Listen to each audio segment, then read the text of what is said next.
in my opinion, it's like storytelling is the most powerful thing in the world, and that's it. That's the power that I can harness in my career path as a creative, so when I see how Patagonia uses their platform to storytell, and the opportunity I have in my career path, and especially working at Oakley, I try to bring an impact in all of the storytelling that I get to do. How do I do more of what I love in more places? And I was so tired of living in San Clemente and having to drive 5 hours plus to Mammoth just to get good snowboarding. I was like, how can I package up everything I love to do and just keep moving forward? And so the van was the answer. And I love problem solving, right? And there's a lot of different discomforts that come in on a trip like that. So it's not for everyone. Sustainability, in my perspective, is one of the, and that's a loaded word, right? But it is, looking through that lens is the biggest opportunity we have for innovation. It's the brief of our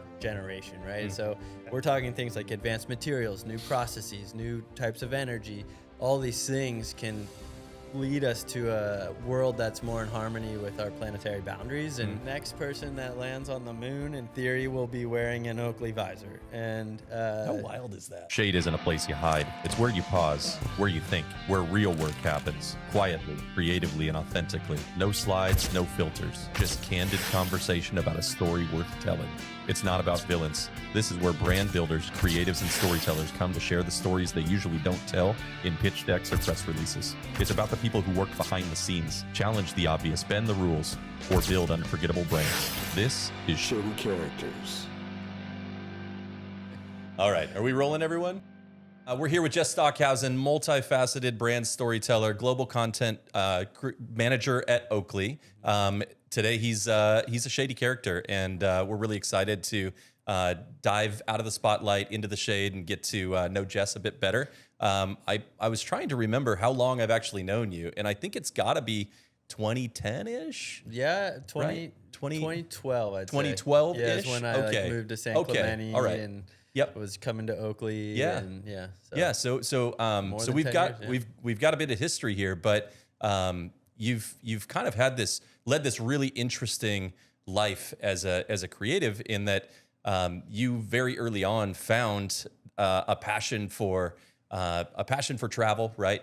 A passion for content and a passion for sustainability. And I think that, I'm guessing, and I'm hoping that you can elaborate on this, but I'm guessing some of those all came to a head on this big Pan-American trip that you went on, right? So tell me a little bit about that. Oh, yeah. So I've always been inspired by brands that use their platforms to make an impact. Patagonia is obviously one of them. And so as a fan of that brand and seeing what they've done with the audience and the platform that they've created and earned, that's really inspired me in so many ways. And so, as and it kind of comes in my opinion, it's like storytelling is the most powerful thing in the world. And this is a line by one of my favorite authors, Yuval Noah Harari. And ever since I read that, I'm like, dang, that's it. That's the power that I can harness in my career path as a creative. And so when I see how Patagonia uses their platform to storytell, and the opportunity I have in my career path, and especially working at Oakley, I try to bring an impact in all of the storytelling that I get to do. And so at the end of the van trip, I mean, that's a whole sub-story that I'm sure we'll go into, but it was like, it was in between career moments. I was freelancing and taking sustainability courses. And so at the end of that, I'm like, okay, I want to dive deep into sustainability storytelling. I'm going to find the brand platform and which is like a much bigger audience than I have personally, and figure out a way to kind of combine all of those elements: brand storytelling, sustainability, and creativity. I think that you found a company in Oakley that was amazing at storytelling, and you have helped bring some of that sustainability to it. Is that correct? Tell me a little bit about how you've been able to leverage your passion in sustainability into a brand that already has such a strong subculture of storytelling. Yeah, so I've worked at Oakley in 2 different chapters. First chapter is when I met you, and And so in between those chapters, I did the Pan American Highway for 5+ years. Dude, that was 5 years. Yeah. So Tell real quick, just to pull off the highway here. Where did the trip start and where did the trip end? the trip started technically with a backpacking in Asia. So right after the first Oakley chapter ended, I was like, okay, I'm going backpacking. I want to travel. Have always been a fan of traveling.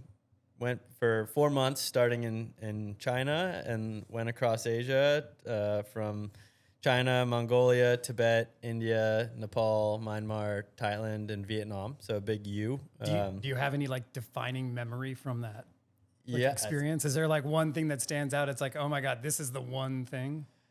Or is there There's so many. There's got to be a bunch, right? I mean, it was all a culture shock. I was doing that solo, and then my girlfriend, now wife, joined me in Nepal and did the second half of the trip.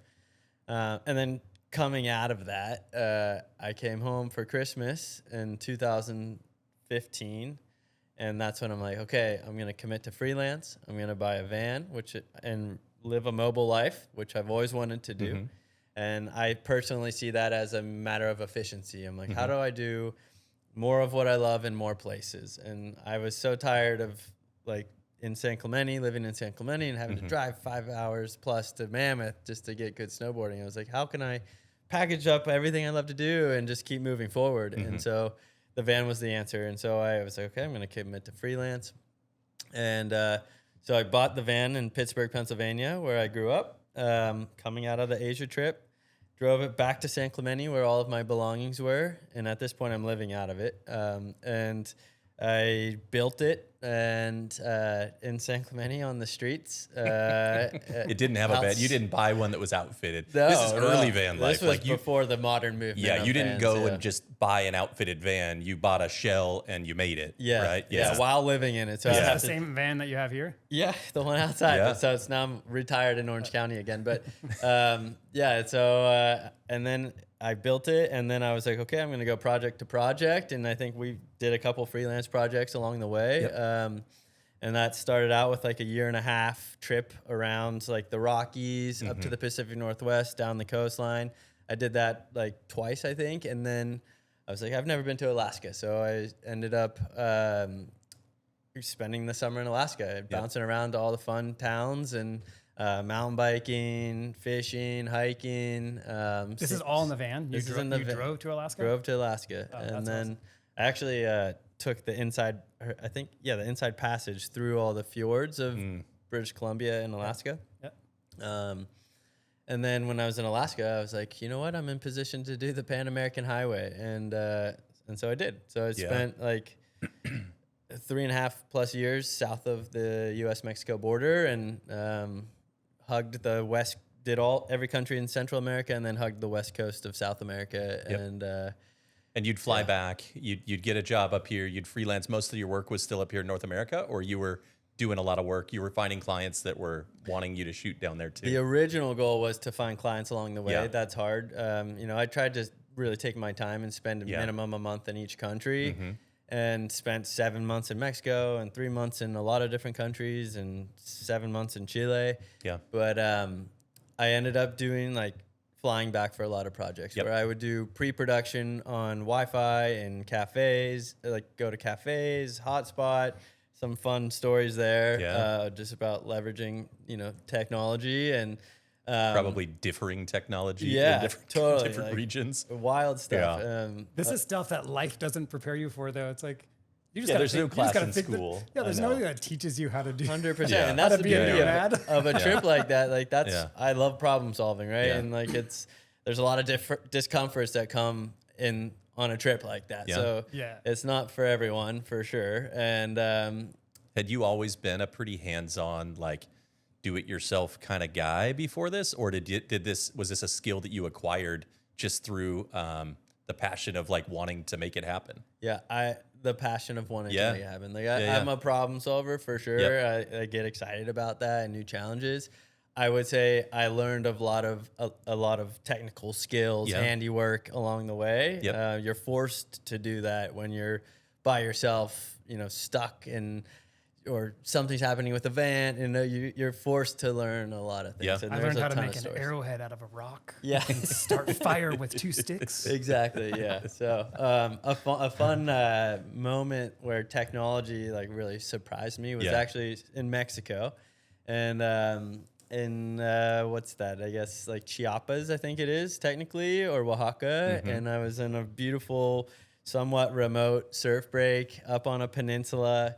And you're like going, I think it's 10 to 12 miles off the main road out to this peninsula. And it's a sick point break, crystal clear water. No one's out there. And I spent 5 nights out there and in my hammock and surfing and working. And I was hot spotting. And I was Zooming with my business partner at the time.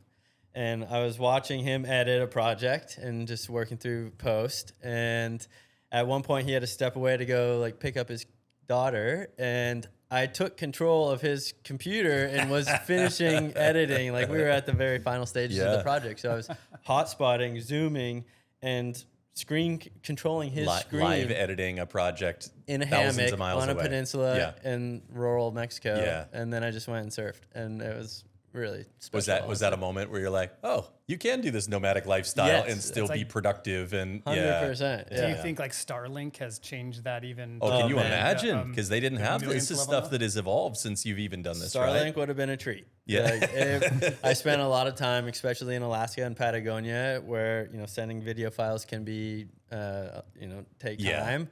And I spent a lot of time just parked outside coffee shops in the van, like waiting for things to upload or waiting. Yeah, exactly. Even Yeah. at like internet cafes, it's still like a dial-up speed. Like if you're dealing with photo and video files, I can imagine sitting there for hours waiting for Especially- things to upload. 100%, especially in like lesser developed Like countries. Costa Rica, So you're kind of your early van life at this point, like before maybe did it have the title of van life at that time, or did you see a lot of people that were like your peers doing the same thing on this trip, or was that few and far between? It's a good question. I don't think it was considered like the van life Yeah. term. I don't think was like very popular at that moment.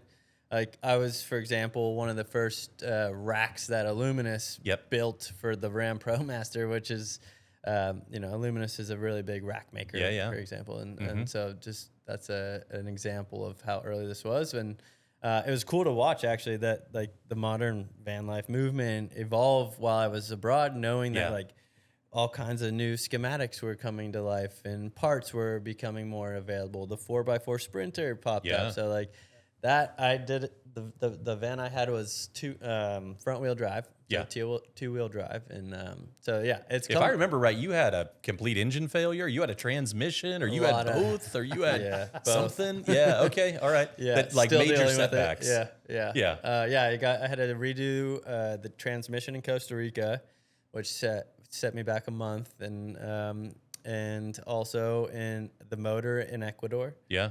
So what do you do when your house is at a mechanic shop for a month? I spent nights sleeping in the van at the shop. If you guys don't mind, I need to go to bed now. And you're doing all this in Spanish too, right? So like you're working through Senor? complicated issues in a different language. And the one thing I did learn is that I wouldn't do another overland trip with a Ram or I would do it in a Toyota or a Mercedes that are That was going to global be my brands. next question. Is it an American car hard to find parts for? Exactly. So that is why it took so long, because you're waiting for parts. And I would go to hostels as well, and you just go into city mode, and there's a lot of cool stories that came from that as well, and met a lot of cool people.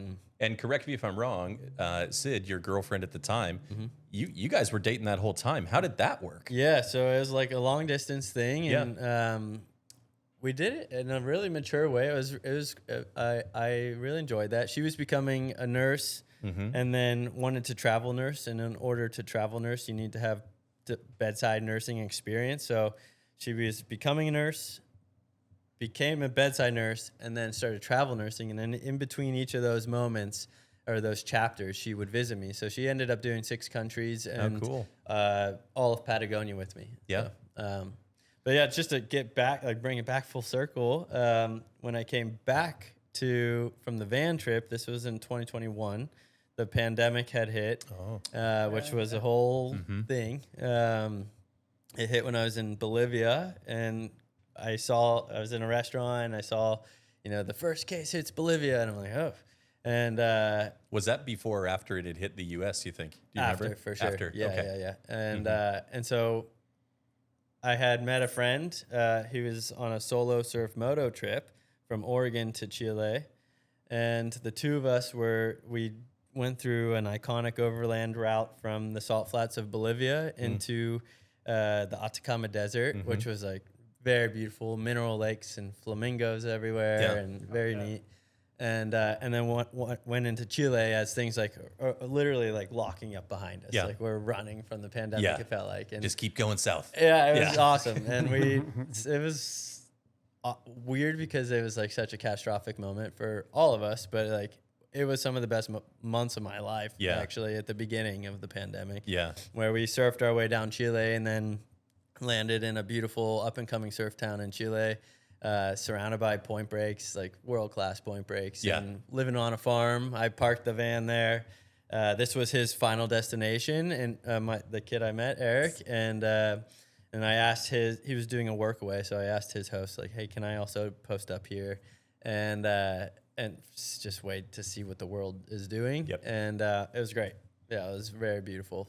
So you had a very different COVID experience, most likely, than most of us that were stuck stateside, is what you're saying. You were living on a farm in the Atacama Desert. And this was in south central Chile, overlooking the ocean. How cool. Harvesting fresh fruits and vegetables, and barebacking the horse, and it was pretty neat. And then surfing 2 to 3 times a day. Sounds so rough. It was rough. And like work shut down, right? So I was like, why are you here? It was pretty good. I would have ever came home. But then, after all the van trip, I was coming back. At the end of that, I took a bunch of certificate programs on the circular economy, just to bring things full circle here. And I was looking for my next opportunity, trying to really focus on sustainability storytelling. And I got a lead that a role opened up under Chasen Marshall, who I worked with my first time at Oakley. I was like, I like Chasen's great. Like this, I know exactly what this role will look like. And I knew Oakley is still like ripe to transition and to be more responsible and with its business from a sustainability perspective. And so I was like, this is an opportunity. And so fast forward 3 years and back at Oakley, and have built a task force, cross-functional task force, thinking through a circular lens, and we've built the most comprehensive strategy for the brand regarding sustainability yet, and it's informing what we will be rolling out hopefully next year, which is exciting. So it's again a complex problem to crack, and you want to make sure you're doing something very credible from a business and manufacturing and product perspective, and you're not just telling a greenwashing story. And so I've now found myself like deep in the conversations with product and manufacturing and design and doing life cycle assessments. And I feel like greenwashing is such a big thing these days that people they get their badges and their accreditations, but they don't actually really mean anything. Right. So like the perception from the consumer is changing too, right? Where just hearing things are recycled and things like that are less sexy. They want to see, and this is how I've kind of rallied the troops internally at Oakley, is sustainability in my perspective is one of the, and that's a loaded word, right? But it is, looking through that lens is the biggest opportunity we have for innovation. It's the brief of our generation, right? So we're talking things like advanced materials, new processes, new types of energy. All these things can lead us to a world that's more in harmony with our planetary boundaries. And so, that kind of stuff gets me going. It's exciting. I heard stories back in the day, even with Oakley, and I don't know if they're true or not, but they had that big Black & Decker office was next door, that they would take the warranty glasses and grind them up and give it to Black & Decker, and Black & Decker would use it to like make vacuums. Exactly. Like kind of ahead of its time, right? So I think, it's kind of nice to see that they still have that thought process and are looking to even push it further and bringing guys like you on board to take the lead on something like that. Exactly, and that's, you know, the circular economy, for example, is it mimics nature, and there's no such thing as waste in nature, right? So this is where you see it's resources, it's not waste, right? Right. So that's a good example, Tim, that you just mentioned. Yeah. So to bring it back, now Jes Stockhausen, global content manager at Oakley, big initiative here with sustainability. We're going to have some updates next year, I guess, on what that means. Did you recognize on this Pan American trip that there are other parts of the world that were already doing this naturally a lot better than we were? You know? For sure. Yeah. And that's where you get a lot of inspiration, and just living in the van, living a very simple life, you start to realize like what you actually need, and what's fluff and actually bogging you down in the kind of the typical life we live in America. And like Uruguay, I didn't make it to Uruguay, but I learned a lot about Uruguay in my travels. Is really ahead of its time, like leading in the sustainability world. And you learn about different solutions the whole way, which is awesome. That's like the best part about traveling, right? Yeah. So now working for, what many would consider, a really amazing storytelling brand with a rich history. You know, we were just talking, Oakley's got its 50th anniversary this year. It's a brand that's rooted in history and heritage, and has kind of been at the top of the game for a very long time. Do you have any projects that really stand out to you that you feel like these have a Jes Stockhausen thumbprint on them, and I'm really proud of these? Mm-hmm. Yeah, totally. And it seems like every project that comes down the pipeline it just amplifies the excitement. I mean, we're talking the way our team's structured and the brand's structured and the way the brand is growing is leading to new exciting topics. From sports to service to sustainability to space. Like the next person that lands on the moon, in theory, will be wearing an Oakley visor. And how wild is that? Yeah. That's so this is a super partnership cool. with Axiom Space, and in the storytelling, So we're going back to the moon. Yeah. So the Artemis Is it mission is public knowledge. They've already done, I believe, the first one. They actually just sent up Artemis 2. Artemis 2 was to the International Space Station. Yeah. Which they might already be coming back from. This was like in the news last week. Yep. And then I think Artemis 3 is either the one that lands on the moon or circumnavigates the moon, and then Artemis 4 might be the one that actually lands on the moon. But yeah, this is led by. It's interesting. Like the whole story is that now space travel is becoming. Where they're tapping experts in different fields, like Oakley. So Oakley has been tapped to use their optical expertise and to build the visor. And the story is maybe the one I'm most proud of yet. It's very cool.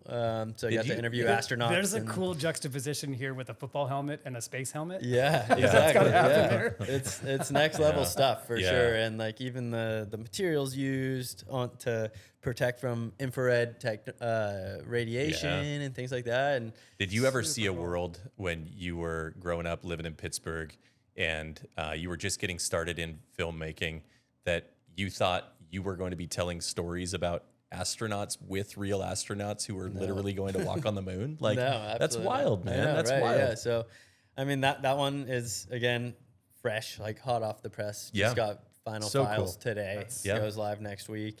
So excited to show you guys all that one.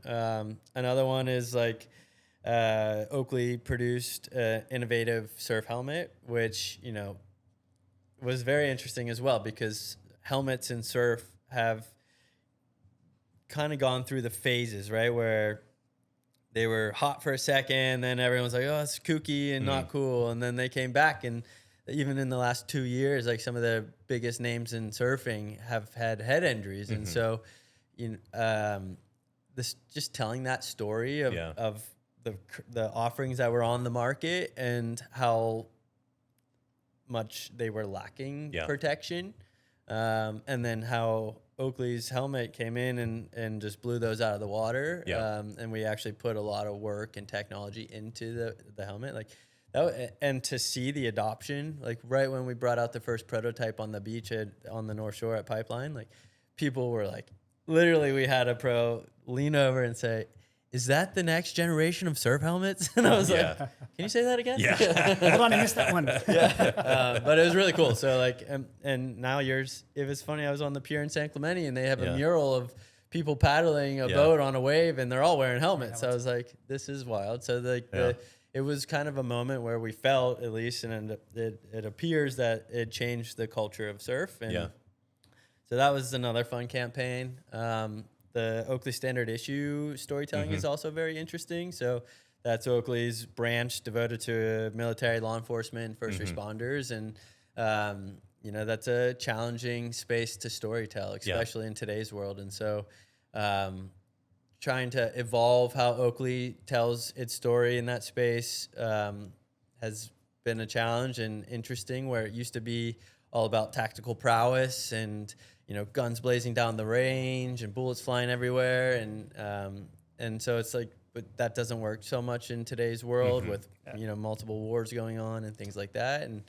And just Oakley growing as a global brand, a sports brand. Sure. So how do you, as a global sports brand, also entertain this side of the business, which is a big side of the business? It's a big part of the DNA. I think It is, yeah. And so how do you kind of do that tastefully where, I think the challenge as a storyteller is how do you bring respect back to both sides of that conversation, to the, to just remind people that, we need these communities. Like when shit hits the fan, you're going to call 911. Yeah. And so, but then also reminding that community that like, hey, there's this polarized view of these communities right now. And so how do you kind of use the power of storytelling to just bring respect back to that? Yeah. And so now we're shifting the narrative to be about service, right? Which all three of those groups, military, law enforcement, first responders, they enlist in service to the community. And so that's a fun challenge. Yeah. So, and then the sustainability stuff, like those,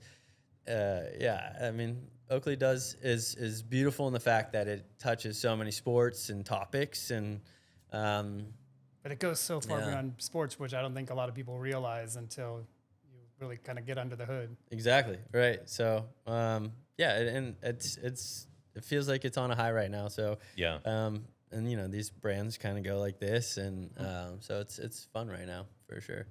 Absolutely. No, I think Tim and I both share a similar sentiment to like feeling a connection to that brand. That's where Tim and I met, right? Yeah. So like having a connection to that and having that led to so many really important relationships in my life and friendships and whatnot is the reason you're able to sit here with me today, right? So it feels like the storytelling evolution of Oakley is so multifaceted and connects so many people in so many unique ways. And it's really, honestly, it's fascinating to see how you have been able to put your thumbprint on that in the last few years that you've come back. It feels like there has just been this massive shift of like exciting newness to it. And I think it's a testament to like what you and the team are doing over there. And it's been pretty fun to watch, man, as an outsider who occasionally still gets to interface with the brand as a vendor. Like it's really fun to see what you guys have going, man. I'm really proud of you. That. Yeah. Thank you. Yeah. And you are an insider. You're part of the brand. You guys have been for years now, right? And like we still continue to work with you. So it's fun to just do it all together, really. And absolutely. Yeah, it's interesting. And like we're about to celebrate Oakley's 50th anniversary. So that's a big one we're on right now, which is tapping into a whole new skill set of event planning. And something that I don't have a ton of experience in, but we're running with it. And it's been, we got tossed a hot potato 4 months before the event and had to bring it all to life. And so that's also how the Axiom Space project came onto my plate. It was like, how does that fit into the 50th anniversary narrative? And so we were, doing these things on parallel paths. Easy. You have a rocket land on the helicopter. I know, right? Yeah. Come on. You'll see next week. Like it's pretty cool. Yeah. So Yeah, that one, it is this like monumental moment. Like Yeah. brand anniversaries are interesting, and we've had people like our PR teams, like, people don't care about brand anniversaries, but I think we're 50 is a big one though. 50 is a big one, and we're approaching it more into the fact that, hey, look, this is what we're doing. This is the past, present, and future kind of thing, and so it feels like more of just a moment to celebrate all the things we've done and what we're about to do, versus like, hey, this is our anniversary, and. But it's been an interesting journey on that one. Yeah. It's like, yeah. So can we detour for a quick second? And I think we try to keep these things kind of tight. So we probably are coming up on our time. But one of the coolest things that I thought you came back with from the Pan American Highway as a souvenir was this amazing dog. And I've never seen a dog like that before. And from what I've been told by you, like, these aren't uncommon down there, but it's a working class dog that you were able to bring back, and her name's Pacha, right? Yeah, So tell me a little bit about Pacha's history, because I think that she's amazing. Yeah. No, so I love that you brought up Pacha. Yes, Pacha's what the gauchos use in Patagonia. They call them barbuchos, which just means bearded. But they're also working to get I'm a it. barbucho. You are a barbucho. It sounds like a nice cocktail. Yeah, but they're working on. Excuse me, can I have another barbucho? They're also working on classifying it, this type of working dog, as a Magallanes sheepdog. Magallanes is the region, the southernmost region of South America, and actually, to bring it back to Sid, my wife now, Sydney. I was like, hey, you've done all these trips to visit me for like 2 to 4 weeks at a time, which is a significant amount of time. But I was like, to really get the experience, you got to come in, live in the van for at least 3 months. And at that point, I kept saying, like, you kind of forget about the van, and you're working efficiently in the van, and you're focused on the cultural experience in front of you. And so I was like, come for 3 months minimum, and we'll find a dog. Yeah. And she was like pressuring me for a dog. Yeah. And I'm like, well, we can't have a dog in this moment. We're doing this crazy thing. I'm doing this crazy thing. And then so sure enough, the pandemic hit, right? So going back there, and I came back to California after those beautiful 5 months at the beginning of the pandemic, waiting out winter in Patagonia. Yep. And and they had also closed the border to Argentina. And to do Patagonia right, you kind of have to go back and forth on between Chile and Argentina. And so I flew back, and now I'm living with Sid for a little temporary chapter until we can go back and finish the trip. Do you just park the van down there? There's like a storage facility, or You've figured out. just on a street corner? Yeah. Street parking. I did it many times for work, and like you just kind of figure it out. And so I our moment was then, and Sid's like, okay, I'll come with you. She was in between travel nursing contracts at this point, and so we flew down in anticipation of Argentina opening their border, and so we're like waiting.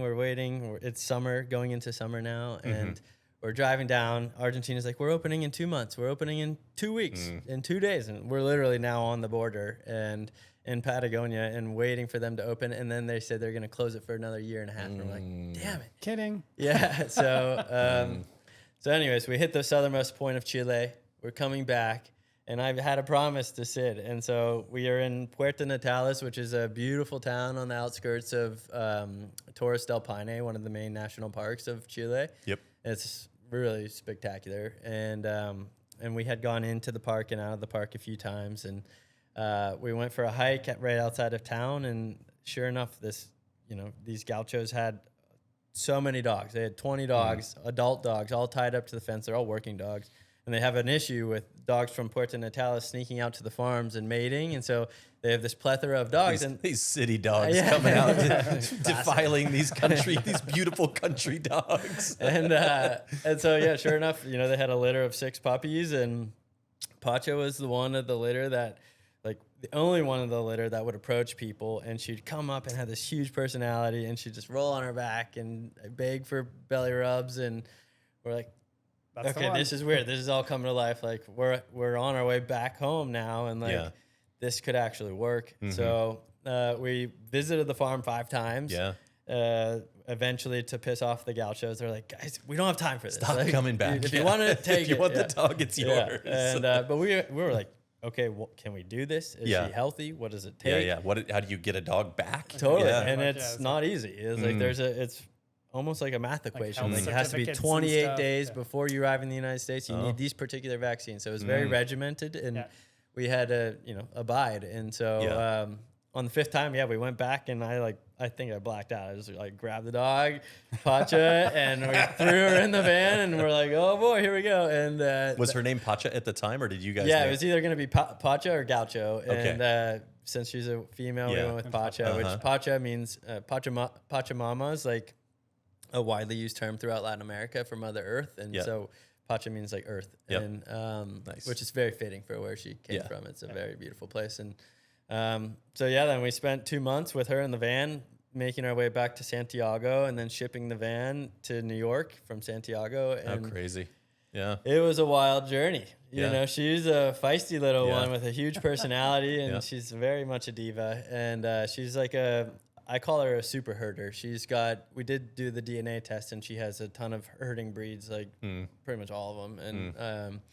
And so, she's a super herder. So now living up in Oregon, she's probably in she heaven. gets the opportunity to be a mountain dog or be a forest dog. 100%. Yeah, that's and it's so kind cool. of a comparable landscape in some ways. So she loves mountain biking. Yep. Very smart, very fast, very agile, and very demanding. Yeah. Nice, but Pacha, she had a little chapter here in Orange County, which was cool. And she's great. She's definitely our pride and joy. Yeah. Yeah. Awesome. Yeah. So Well, I think that's all the time we've got for today, man. I just wanted to say thank you again. It's a real honor to have you on Shady Characters, and I'm really appreciative of all the amazing stories that you've shared with us. And I think we all could take a little page out of Jes's book and let's just hop in the van right now and let's drive go. to South America. ready. sometimes you don't want to plan those things. You just go, right? I never thought I'd do the Pan American Highway. But it happened. No, we're serious. We're ready to go now. Yeah. I got my bag. Yeah. Perfect. All right, guys. Well, Thanks, thank you for man. having me. Thanks, Yeah. Jess. Cool. All right. Can you talk in yourself in the third person, like Evan? And just be like, and when Jes Stockhausen wanted a house, If I he got need to, one. yeah. He got Yeah. one. Do you need me to do that? All right. Well, you're putting down roots, man. Like Jes is. Stockhausen, kind of Mr. Nomad for I know. most of the time that I've known you. It's like shallow roots. Yeah. Okay. We talk about the space one. Is that something we can talk about? I don't know when this comes out. Yeah. When does the space thing get announced? Actually, next week. Oh, yeah. Yeah. We could talk about the space thing. Okay, Jess. yeah. They call them barbuchos, which just means bearded. But they're also working to get I'm a it. barbucho. You are a barbucho. It sounds like a nice cocktail. Yeah, but they're working on. Excuse me, can I have another barbucho?